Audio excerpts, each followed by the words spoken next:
El análisis internacional. Canarias Radio. Javier Granados.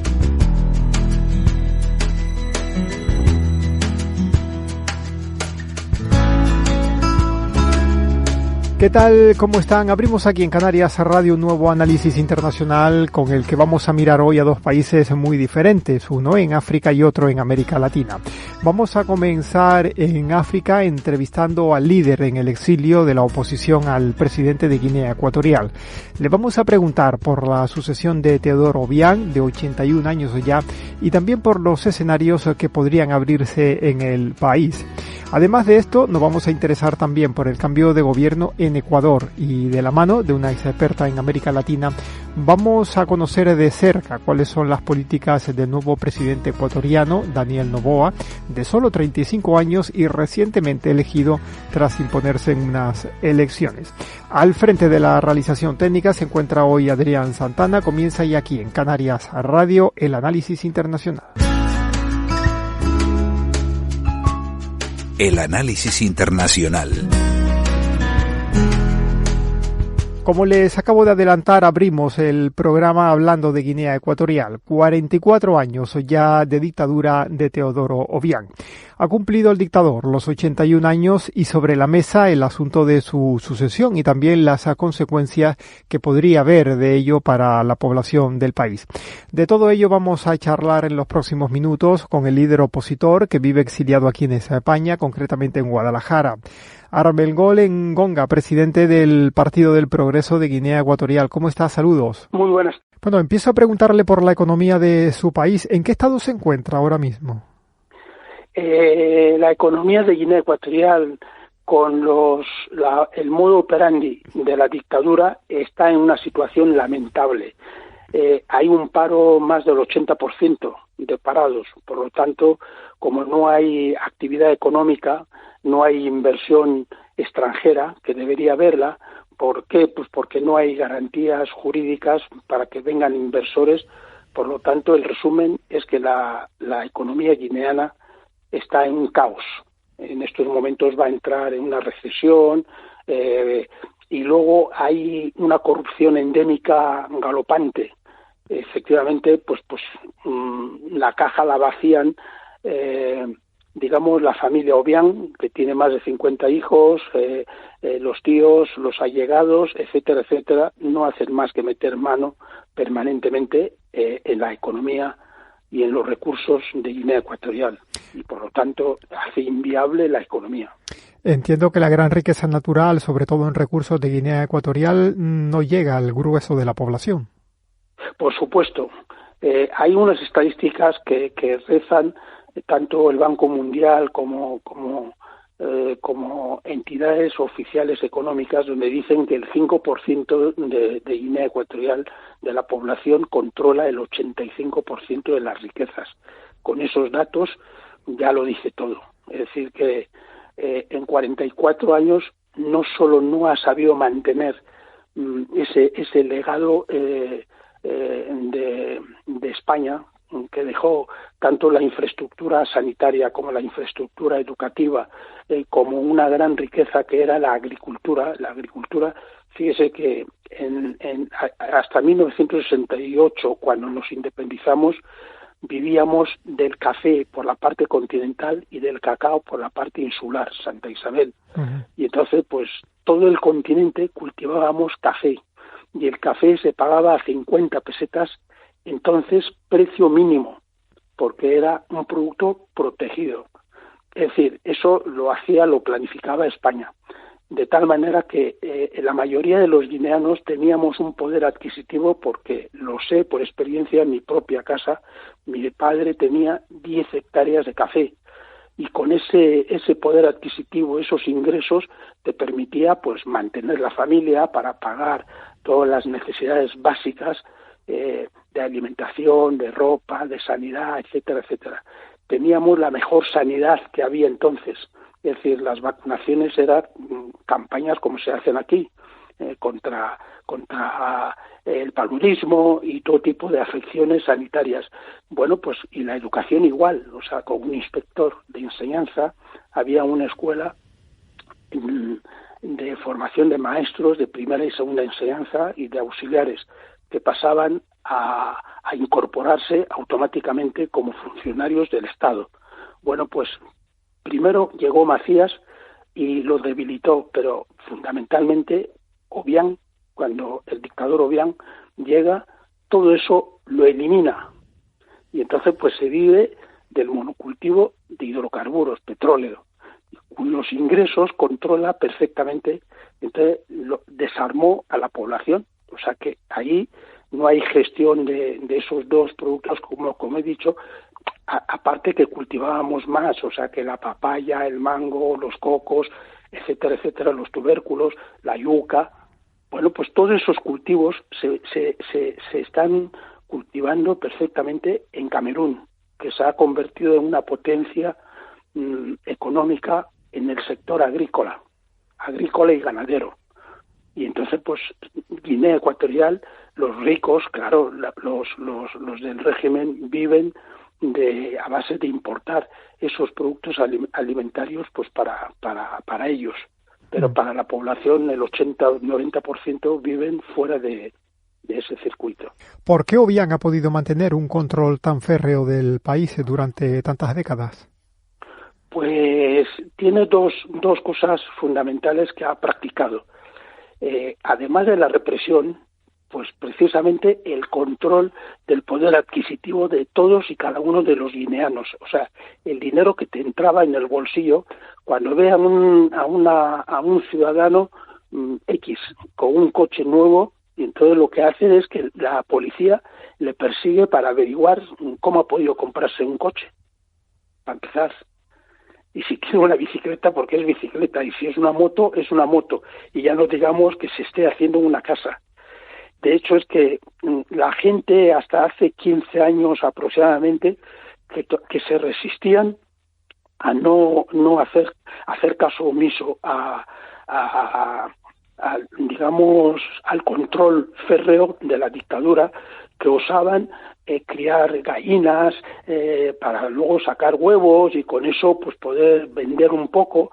Bueno, pues venían los policías o los militares y se lo estaban llevando gratis. Y el señor al final optaba, la gente en los pueblos, no hacer absolutamente nada, porque evidentemente si tú vas a trabajar gratis y no encuentras beneficio en tu esfuerzo, pues al final el pueblo no trabaja porque lo impide el régimen.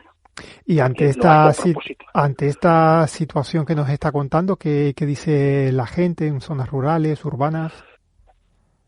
Hay una máxima.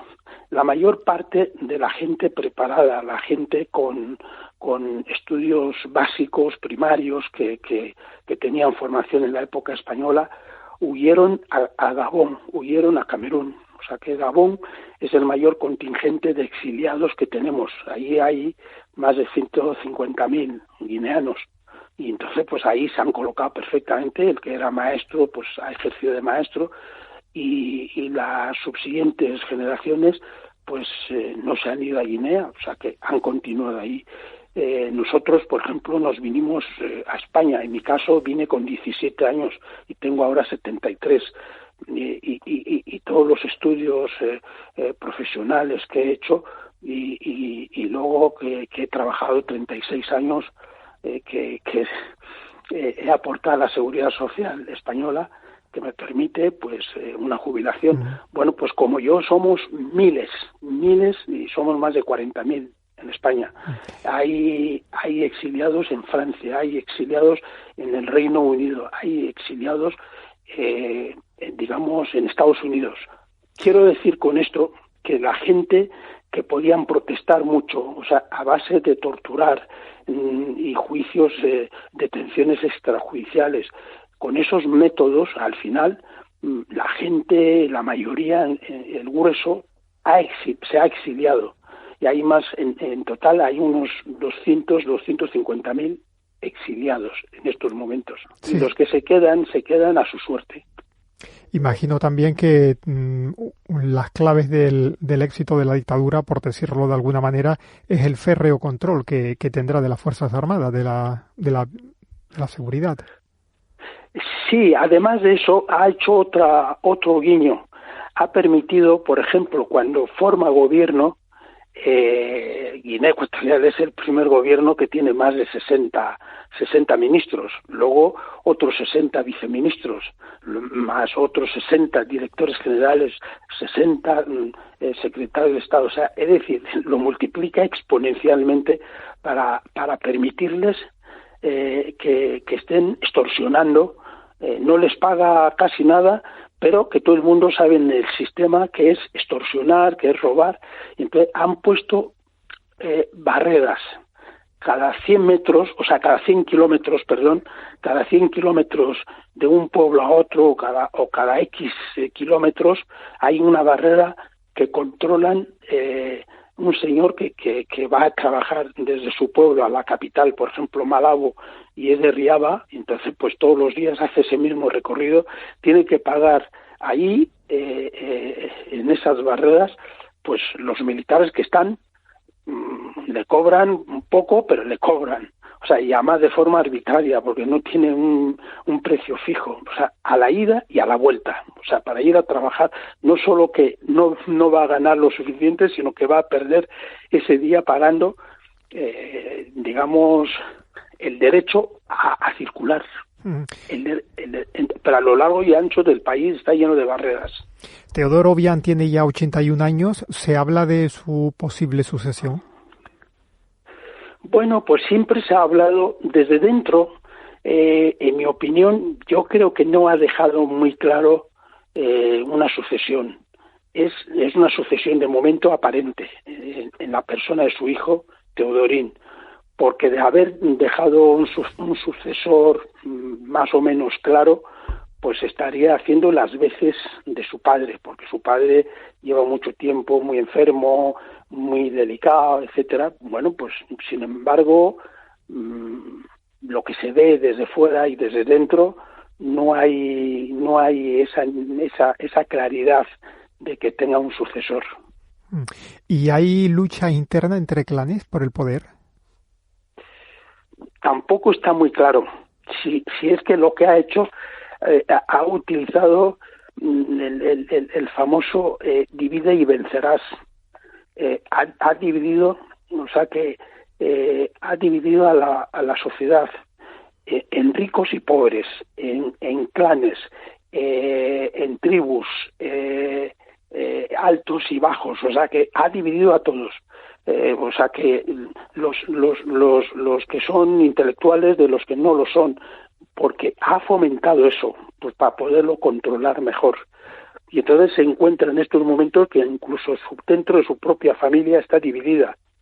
Gabriel, el hijo que llevaba hidrocarburos, está peleado con Teodorín, y así sucesivamente. Tiene más de 50 hijos y todos funcionan por bandas. O sea que tal como lo ha formado también en la sociedad. A la muerte de Obiang, ¿cree que la dictadura podrá mantenerse? Lo dudo, porque precisamente nuestra labor de fuera es esa. Es decir, que a la muerte de Obiang tiene que haber un retorno en libertad de todos los exiliados. Apelamos a que la comunidad internacional nos ayude. Estuvimos, de hecho, invitados en el Parlamento Europeo a primeros de julio de este año. Y entonces tuvimos un seminario donde expusimos precisamente esa posibilidad. O sea que el vacío de poder tiene que ser una cosa momentánea, pero no de forma preocupante. Es decir, el exilio, junto con la gente de dentro, los partidos políticos que estamos fuera, con los partidos de dentro, tenemos capacidad suficiente para liderar ese hueco que se va a quedar. Y es más, es una situación, incluso una oportunidad. lo que aparentemente puede ser preocupante, yo lo diría, es una oportunidad para precisamente hacer bien las cosas. Nosotros propusimos a la comunidad internacional, ahí en Bruselas, concretamente mi intervención, les pedí que tiene que haber una transición política para tener un Estado de Derecho y para llevar esta democracia que todos estamos trabajando desde hace muchos años. Nosotros, el Partido del Progreso, ya hemos hecho 40 años y llevamos muchos de nosotros más de 30 años en la oposición.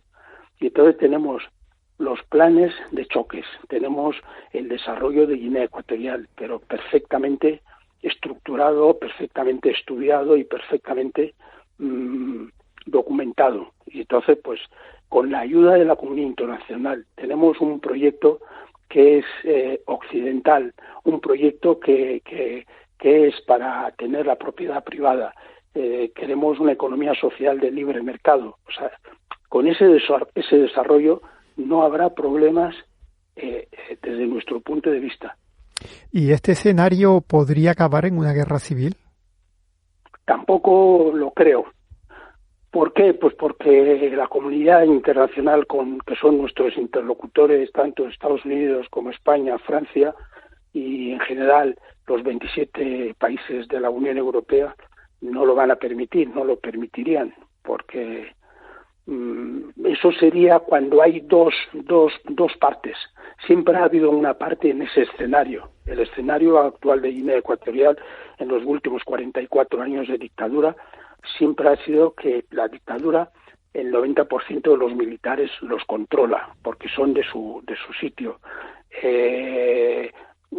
Trae, digamos, mercenarios, porque no se fía del ejército guineano, y entre los mercenarios tanto ugandeses como sudafricanos, como de otros sitios, de Ucrania, incluso tiene algún contingente israelí pequeño, que son los formadores de los cuadros del ejército. Pues todo eso, al ser un país muy pequeño, yo lo descartaría que hubiera preocupación. Habría, para mí, con la comunidad internacional, habría que echar mano del exilio. El exilio nos hemos salvado precisamente al estar a 5.000 kilómetros de ahí y vivimos en países democráticos.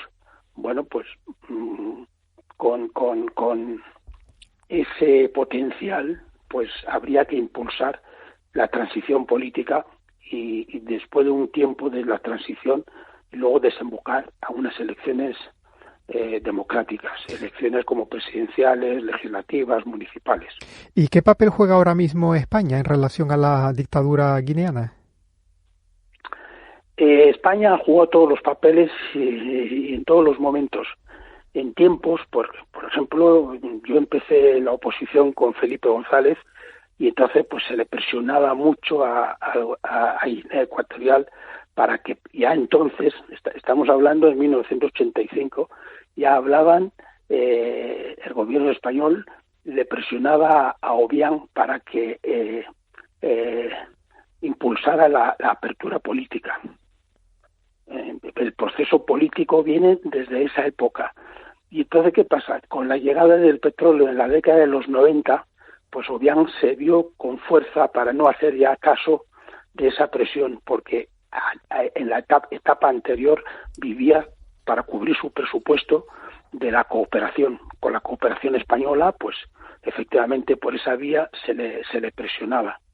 Y en la actualidad, contestando a su pregunta, España está trabajando pues con la Unión Europea, está trabajando con Estados Unidos y con Francia para el tema de Guinea Ecuatorial y de África en general.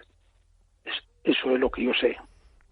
Pues Armengol Engonga, presidente del Partido del Progreso de Guinea Ecuatorial, exiliado aquí en nuestro país, en concreto en Guadalajara, muy amable por estar hoy aquí en el análisis internacional de la Radio Autonómica de Canarias. Saludos. Pues muchísimas gracias a ustedes. Un fuerte abrazo.